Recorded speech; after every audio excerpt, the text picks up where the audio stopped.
What's up guys, Lon here from Android Authority, and we're a little over halfway through the year, and we've seen a lot of really great Android phones hit the market within the last 6 months or so, and that's only going to continue with phones like the Note 8, the Pixel 2, and the LG V30. But until that happens, let's take a look back at the first half of the year and see what phones are the best Android phones of 2017 so far.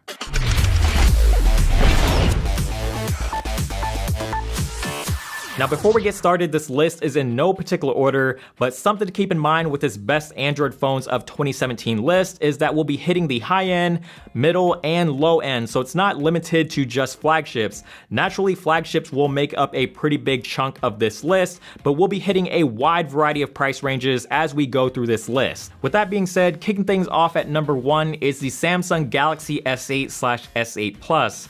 After the Note 7 debacle, it was important for Samsung to get things right not only for themselves as one of the largest smartphone brands, but also to restore trust in consumers. The Samsung Galaxy S8 and S8 Plus brought all the latest and greatest specs that you would expect from a flagship, but what really made it stand out is its screen and design. Samsung has really refined their use of glass and metal, and the way the curved glass integrates into the metal frame feels completely smooth and seamless.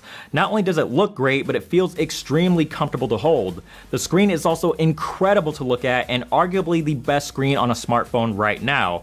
The new aspect ratio combined with these super thin bezels on all sides makes the screen stand out, and of course being an AMOLED screen, you get those beautiful vibrant colors and deep dark blacks. Not only is it a beautiful looking phone with a great screen, it also has an excellent camera, good performance, and comes with a lot of extra features like expandable storage, wireless charging, and IP68 water and dust resistance, making it one of the most well-rounded smartphones of 2017. Next up on the list is the LG G6, and the G6 really shows what a difference a year can really make. The G5 was a failed experiment, but with the G6, LG returned to a formula that works, and it certainly paid off.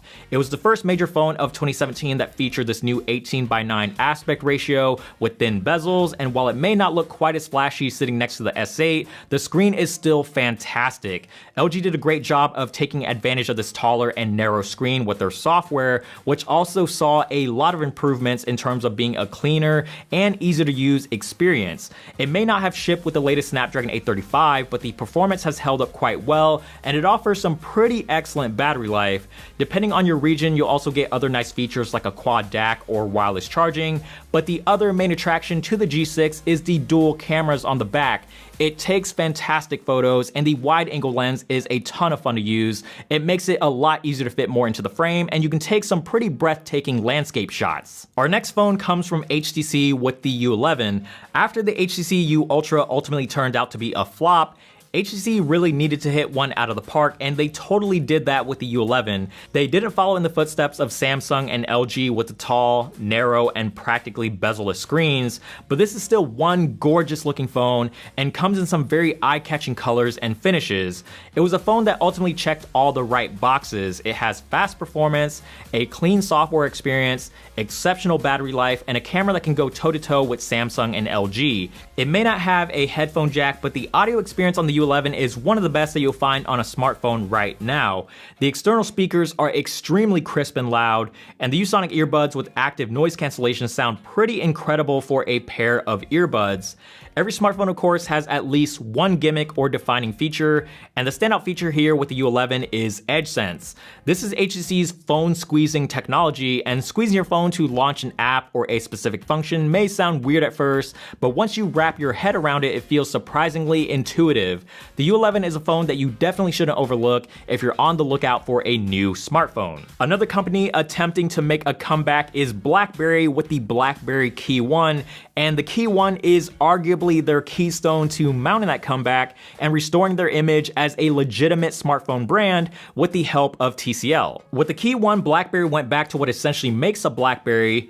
It has a full physical QWERTY keyboard, which we don't see on a lot of smartphones anymore, and aside from providing a physical typing experience, the keyboard also has a lot of extra functions. You can use it as a trackpad of sorts to swipe around or scroll through web pages, and assign a wide variety of long and short press shortcuts.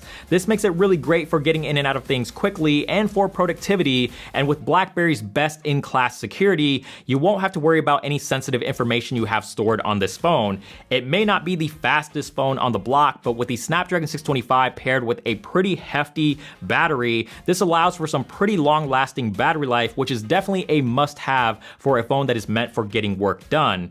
It's not a phone made for everyone, especially if you're more into consuming media, but BlackBerry did a great job of creating a phone that appeals to old BlackBerry fans while also having the potential to bring in some new ones. If you're looking for a mid-range phone that is geared towards a wider audience, the Moto Z2 Play might be right up your alley. This phone may have gone up in price, but it's still a great mid-range phone, and you can get it for a much better deal on Verizon, both in terms of a lower price and a Moto Mod included for free while the deal lasts. It continues to do all the things that made the original Z Play so great. It has great build quality, a slimmer design, a long-lasting battery, a near-stock Android experience, and the Moto Mods is still one of the sleekest and elegant ways of making your phone more fun and functional. But what if you're looking for a super cheap budget phone? Well, it doesn't get any more budget than Motorola's other option, the Moto E4.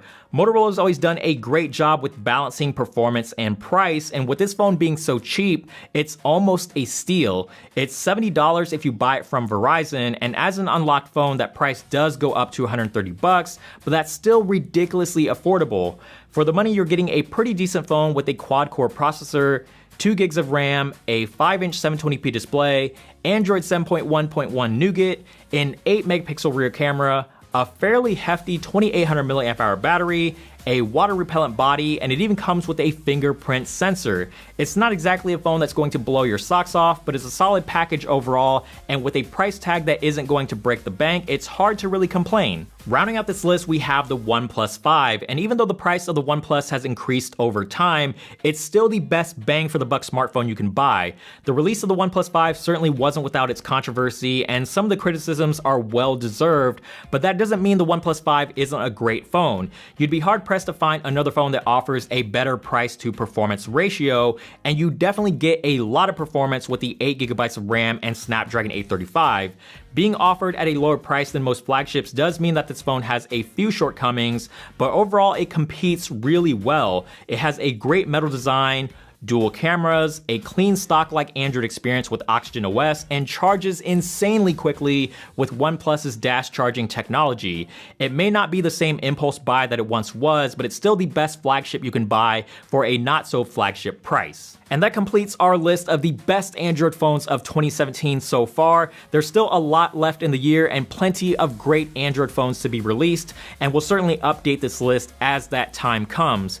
But what do you guys think of this list? Do you agree or disagree? Are there any other phones that you think should have made the cut? Let us know down in the comments section below. And as always, give this video a thumbs up if you did enjoy it. Subscribe to the channel, which is also down below if you haven't already, and hit that notification bell so you don't miss out on future videos. And check us out on social media, Instagram, Twitter, Snapchat, Google+.